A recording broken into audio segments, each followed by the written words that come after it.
हम हिंदी साहित्य के इतिहास के अंतर्गत भक्ति काल का इतिहास पढ़ रहे थे।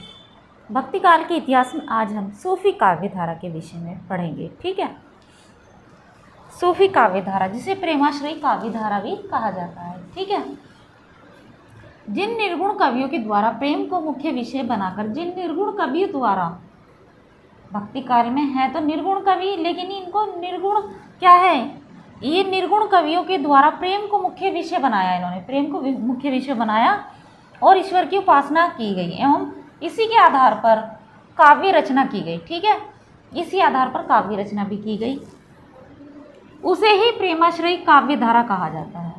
ठीक, प्रेमाश्रयी नाम रामचंद्र शुक्ल ने दिया। प्रेमाश्रयी नाम किसने दिया? रामचंद्र शुक्ल ने, आचार्य रामचंद्र शुक्ल। ठीक है,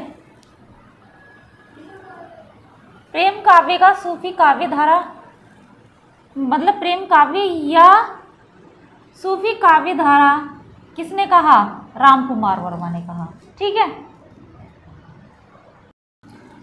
गणपति चंद्रगुप्त ने अपने हिंदी साहित्य के वैज्ञानिक इतिहास में, गणपति चंद्रगुप्त ने अपने हिंदी साहित्य के वैज्ञानिक इतिहास में इसको रोमांसिक कथा काव्य परंपरा की संज्ञा दी है। ठीक है, गणपति चंद्रगुप्त ने जो हिंदी साहित्य का इतिहास लिखा है तो उसमें उन्होंने सूफी काव्य धारा को रोमांसिक काव्य परंपरा की संज्ञा दी है, मतलब नाम दिया है।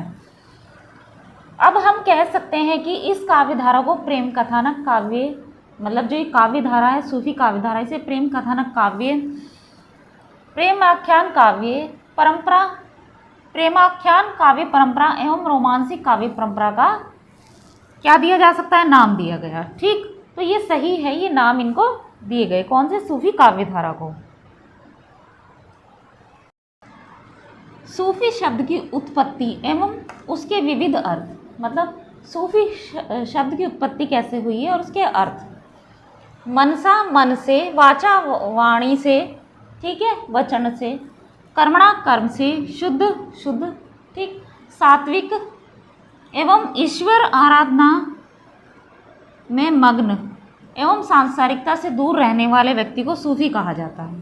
ठीक है, किसे? कि जो मन से, वचन से, कर्म से शुद्ध होता है, शुद्ध, सात्विक और ईश्वर की भक्ति में लीन रहता है और सांसारिकता मतलब संसार की मोह माया से दूर रहकर किसमें? ईश्वर की भक्ति में लीन रहता है, उसे क्या कहा जाता है? उसे कहा जाता है सूफी।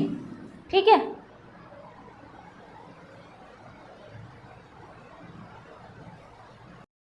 सूफी शब्द का अर्थ है सूफ, ऊन। ठीक है, ऊन, जिससे क्या होता है? स्वेटर बुने जाते हैं, इसका अर्थ ये है, ऊन। ठीक है, बाकी उर्दू भाषा में अन्य अर्थ भी हो सकता है, लेकिन ऊन है इसका अर्थ। ठीक है, सफ पंक्ति,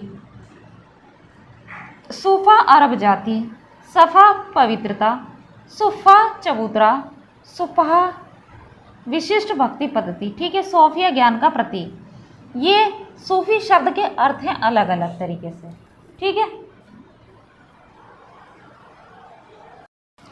सर्वाधिक मान्य मत सूफ ऊन है। ठीक है, सर्वाधिक जो जिस मत को मान्यता दी गई है वह है सूफ ऊन। ये सूफी लोग, क्योंकि सूफी लोग क्या थे? ऊनी वस्त्र धारण करते थे। क्या पहनते थे? ऊनी वस्त्र धारण करते थे, इसलिए वे सूफी कहलाए। ठीक है, सूफीज्म का जन्म ईरान में हुआ था, मतलब सूफीज्म का जन्म कहाँ हुआ था? ईरान में हुआ था। उदय का तात्कालिक कारण था शिया और सुन्नी के वर्ग के मतभेद का अंत करना, मतलब उदय का जो कारण था, जो शिया और सुन्नी थे उनके बीच में मतभेद को समाप्त करना था, इसके उदय का कारण सूफी का। सूफियों के अनुसार कुरान में दो प्रकार का ज्ञान है। सूफियों के अनुसार क्या है? कुरान में दो प्रकार का ज्ञान है। पहला है इल्मे सफीना, शास्त्रीय ज्ञान, दूसरा है इल्मे सीना, हृदय निहित ज्ञान। ठीक है, ये दो प्रकार का ज्ञान है कुरान में।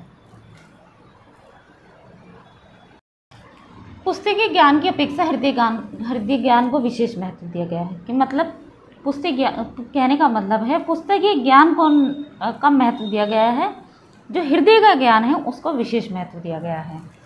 सूफी की मत की परिभाषाएं। अबुल हुसैन अनूरी, जिन्हें संसार से घृणा होती है, जिन्हें संसार से घृणा होती है और परमात्मा से प्रेम होता है, उन्हें सूफी मत कहा जाता है। ठीक है, उन्हें क्या कहा जाता है? सूफी मत कहा जाता है। दूसरी है अबू हसन सालुकी की, विधि निषेधों से मुंह मोड़ना सूफी मत है। ये किसने कहा है? अबू हसन सालुकी जी ने। विधि निषेधों से मुंह मोड़ना सूफी मत है। ठीक है, तो ये सूफी मत की परिभाषाएं जिन्होंने दी हैं ये दो हैं। ठीक है, इन्होंने सूफी मत की इस तरह से, इस प्रकार से परिभाषाएं दी हैं। अबू सईद फजल्ला, एक निष्ठ भाव से परमात्मा में ध्यान लगाना ही सूफी मत है। मतलब एक निष्ठ भाव से ईश्वर में ध्यान लगाना क्या है? सूफी मत है। अबू बकर शिबली, परमात्मा के अतिरिक्त किसमें मन केंद्रित न करना ही सूफी मत कहलाता है। मतलब कि परमात्मा ही में ही अपना मन केंद्रित करना सूफी मत कहलाता है। ठीक। डॉक्टर विमल कुमार जैन, विधि विधानों से मुख मोड़ निखिल विश्व में व्याप्त इस शाश्वत तथा अमूर्त शक्ति की झलक सर्वत्र पाकर, मतलब जो शाश्वत और अमूर्त शक्ति है उसकी झलक चारों तरफ पाकर मुस्लिम साधनों ने जो रहस्य अभिवादन गए हैं, मतलब जो मुस्लिम साधन थे उन्होंने जो रहस्य अभिवादन गए हैं रहस्य के, ठीक है, उन्हीं सामंजस्य का नाम सूफी मत है। उन्हीं सामंजस्य का नाम क्या है? सूफी मत है। ठीक है, अब हम नेक्स्ट वीडियो में सूफी काव्य धारा की विशेषताओं के विषय में पढ़ेंगे। आज के लिए बस इतना ही।